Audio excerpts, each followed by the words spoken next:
Owl Moon. It was late one winter night, long past my bedtime, when Pa and I went owling. There was no wind.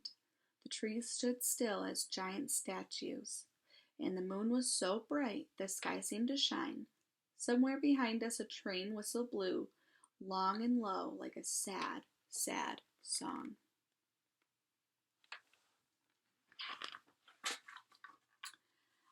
I could hear it through the woolen cap Pa had pulled down over my ears.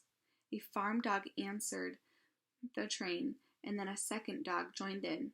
They sang out trains and dogs for a real long time, and when their voices faded away, it was as quiet as a dream. We walked on toward the woods, Pa and I.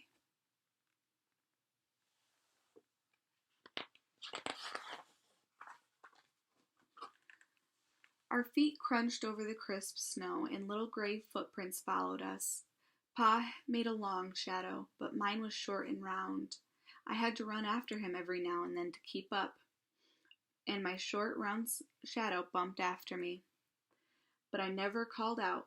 If you go owling, you have to be quiet. That's what Pa always says. I have been waiting to go owling with Pa for a long, long time.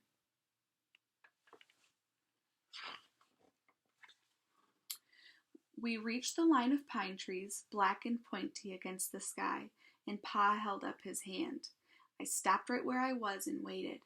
He looked up as if searching the stars, as if reading a map up there. The moon made his face into a silver mask.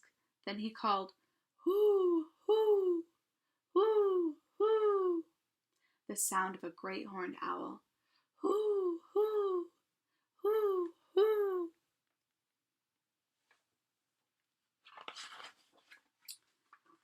Again he called out, and then again. After each call he was silent, and for a moment we both listened, but there was no answer. Pa shrugged and I shrugged. I was not disappointed. My brothers all said sometimes there's an owl and sometimes there isn't.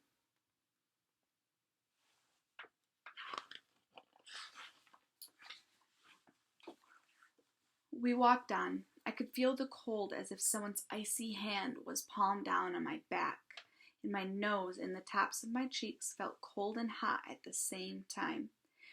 But I never said a word. If you go owling, you have to be quiet and make your own heat.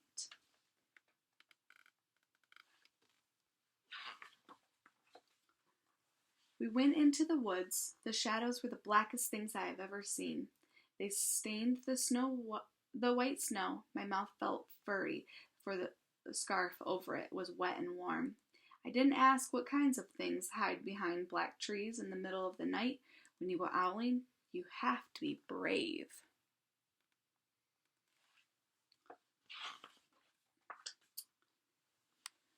Then we came to a clearing in the dark woods. The moon was high above us. It seemed to fit exactly over the center of the clearing, and the snow below it was whiter than the milk in a cereal bowl.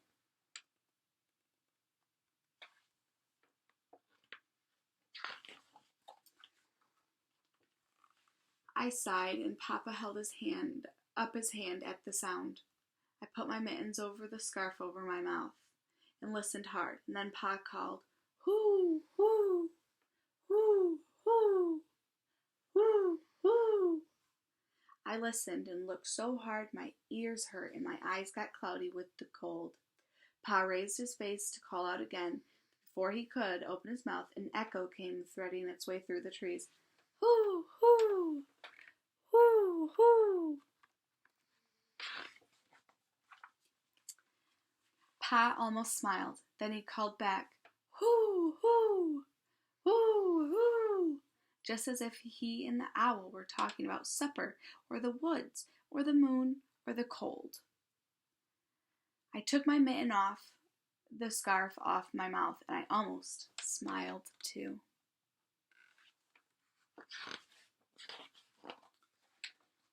The owl's call came closer, from high up in the trees on the edge of the meadow.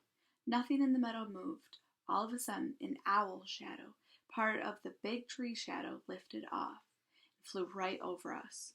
We watched silently with heat in our mouths The heat of all those words we had not spoken. The shadow hooted again.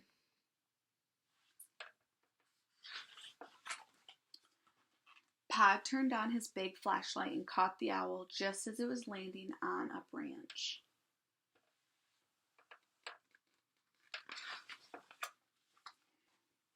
For 1 minute, 3 minutes, maybe even 100 minutes, we stared at one another.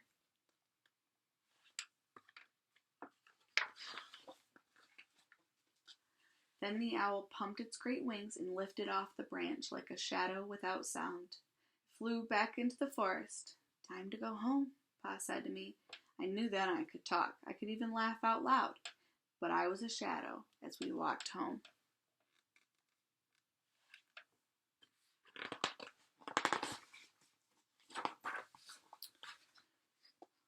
When you go owling, you don't need words or warm or anything but hope.